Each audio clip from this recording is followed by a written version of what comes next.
Kita semua tentu tahu bahwa tujuan utama dari reformasi adalah untuk mengembalikan struktur lembaga-lembaga negara kepada takaran kekuasaan yang proporsional lagi, agar pemerintah, dalam arti kata eksekutif ya, tidak lagi berkuasa secara absolut atau bahkan terkesan tidak tersentuh, seperti apa yang terjadi di era Orde Baru.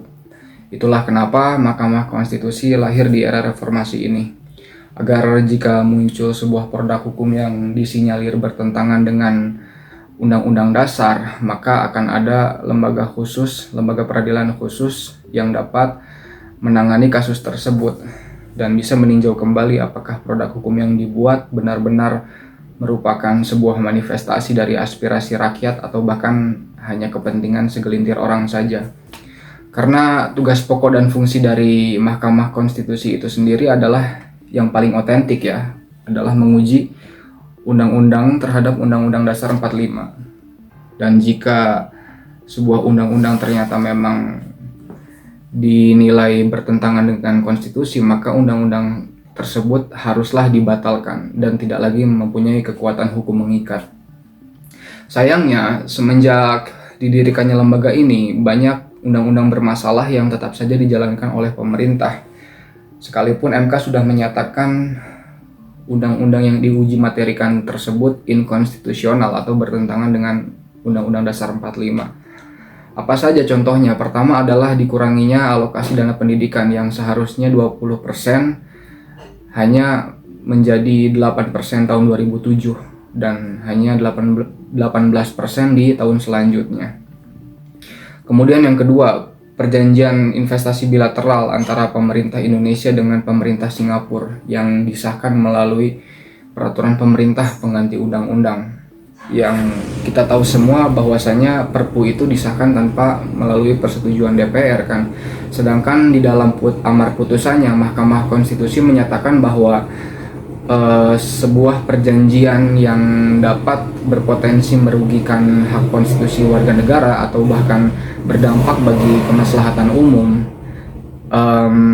dan bahkan berdampak bagi beban keuangan negara haruslah disahkan melalui persetujuan DPR.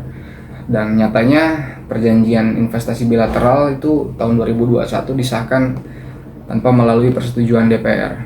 Yang ketiga adalah munculnya kembali pasal penghinaan presiden yang ada di RKUHP yang akan berlaku di tahun 2025 mendatang ya. Padahal undang-undang tersebut sudah dinyatakan ditolak oleh Mahkamah Konstitusi, tapi nyatanya muncul lagi. Terus kemudian yang keempat adalah Perpu Cipta Kerja atau peraturan pelaksana dari Undang-Undang Omnibus Law. Padahal Mahkamah sudah menyatakan bahwa undang-undang tersebut inkonstitusional bersyarat ya, dan harus segera diperbaiki dalam kurun waktu 2 tahun. Pada tahun 2018, MK bahkan melakukan sebuah riset bersama Universitas Trisakti, dan dalam sidang pleno tahunannya ditemukan sebuah fakta bahwa dari tahun 2013 sampai 2018 dalam kurun waktu 5 tahun tersebut ditemukan 109 putusan yang dikeluarkan oleh Mahkamah Konstitusi berkaitan dengan uji materi undang-undang. Nah, dari 109 putusan tersebut, 24 putusan bahkan diantaranya tidak ditaati sama sekali oleh adresat putusan. Adresat putusan ini adalah orang atau pihak yang menangani pembatalan undang-undang tersebut. Artinya pemerintah dengan DPR. Kenapa? Karena mereka harus segera memperbaiki pasal-pasal yang dinilai bermasalah. Padahal cita-cita dibentuknya Mahkamah Konstitusi itu adalah sebagai the guardian of constitution ya. Dan putusannya bersifat final and binding, artinya tidak akan ada lagi upaya hukum lanjutan sekalipun putusan dinilai tidak menguntungkan salah satu pihak yang terlibat dalam uji materi tersebut.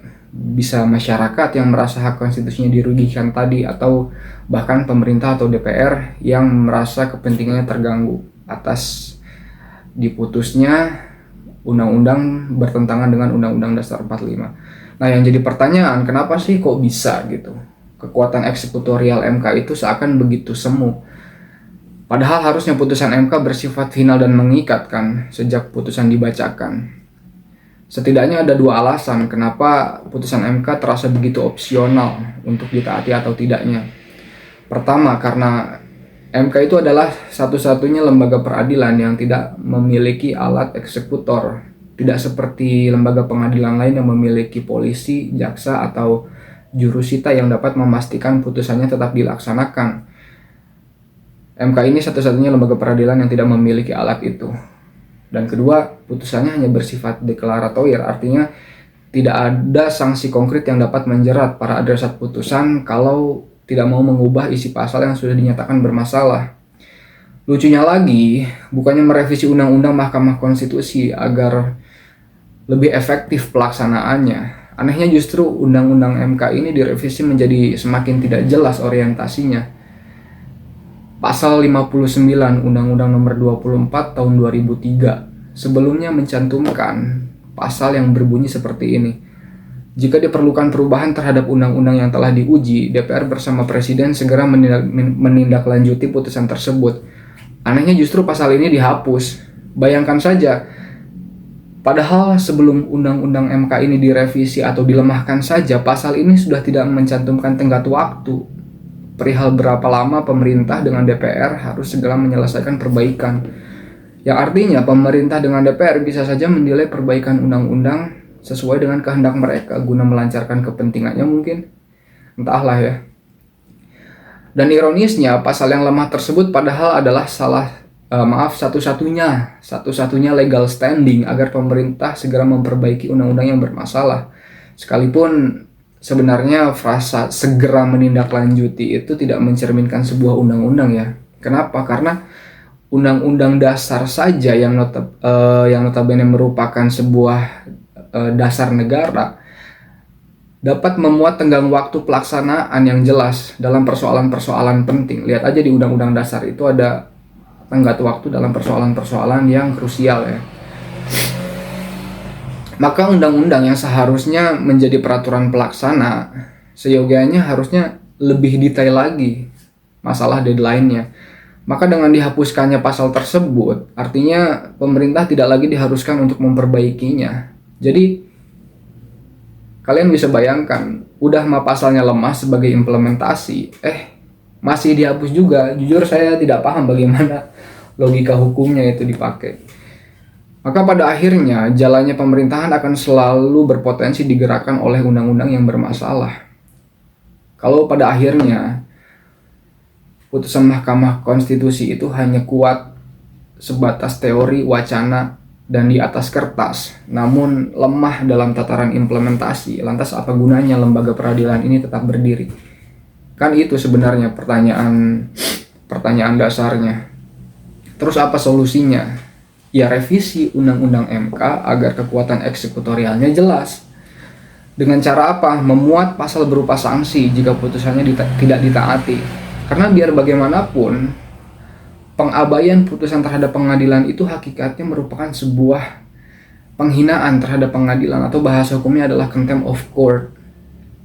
Dan hal itu sama sekali tidak mencerminkan negara hukum. Sedangkan Indonesia di dalam konstitusinya menyatakan dan mengaku diri sebagai negara hukum.